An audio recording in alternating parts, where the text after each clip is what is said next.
There's also the side of me that likes the fact that I'm not in a shirtless scene in a movie because it just goes against my very nature of, I would feel way too self-conscious, regardless of anything. Hey, huge congratulations on this film. Enjoyed it so much. But hey, I want to first start off by talking about, you know, your sort of frustration that you've expressed with some of your shirtless scenes being cut from the film. And I don't know if you've seen this, Jonathan, on EBONY. Yeah. So first of all, I want to know, when are we going to get a thirst trap photo of Paul Rudd on something like this? Well, okay. First of all, I could never look like that.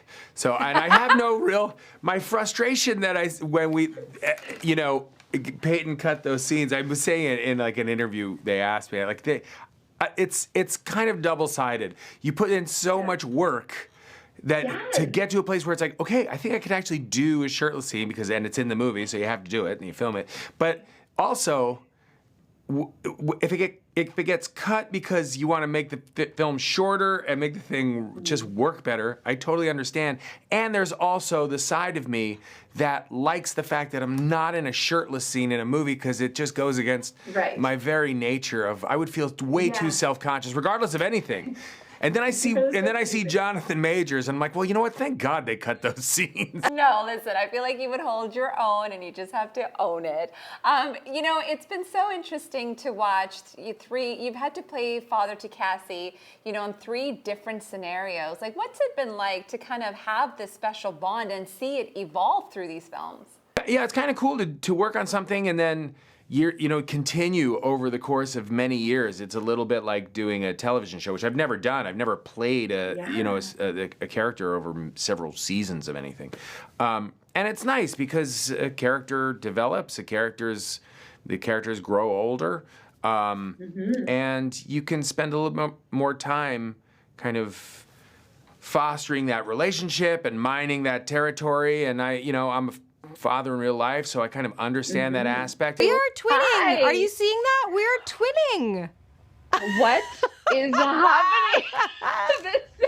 I love it. Amazing. Great Canadian minds think alike. I'm just trying to justify all this sheer right now so I don't get fired from my job. But hey, listen, congratulations on this film. But you know, I have to say, 3 movies in, you were the first person to get this female lead title, and other women now in MCU have had that opportunity. What does it feel like knowing that you've sort of helped pave this path where this female empowerment now is just the norm? Oh gosh, I really feel like there were other women paving it and I was just a part of it. I mean, Scarlett Johansson was very much paving it ahead of me, and Gwyneth Paltrow and Elizabeth Olsen, and so I got to be lucky enough to slot into that moment, and I feel very honored and very privileged to have done so. But I certainly can't take the credit for paving anyway. I was a piece of a beautiful female tapestry. You're so Canadian. Sorry. Yeah, sorry. It's all good. You know, watching the whole dynamic with you and Michelle Pfeiffer, I feel like this film really was, like, I don't want to say it was like all Michelle Pfeiffer as well, but like I loved the fact that there was such a huge part of her story, in Janet's story, that was showcased in this. And then this beautiful relationship, like what was that dynamic like working with her and coming up with this dynamic? Because it was so powerful and believable. It was such a dream come true. Really, you don't expect to get a lot of really incredible creative collaboration when working on a Marvel film, because the focus is on the mythology and the action and, you know, the CGI and everything is so you know, when it comes to the acting, sometimes it can get very technical and mechanical almost. Yeah. But Michelle and I were very, very dedicated to the idea that it would not be that for us, and that we really, really wanted to bring some genuinely intimate, meaningful father or mother-daughter relationship stuff to the screen.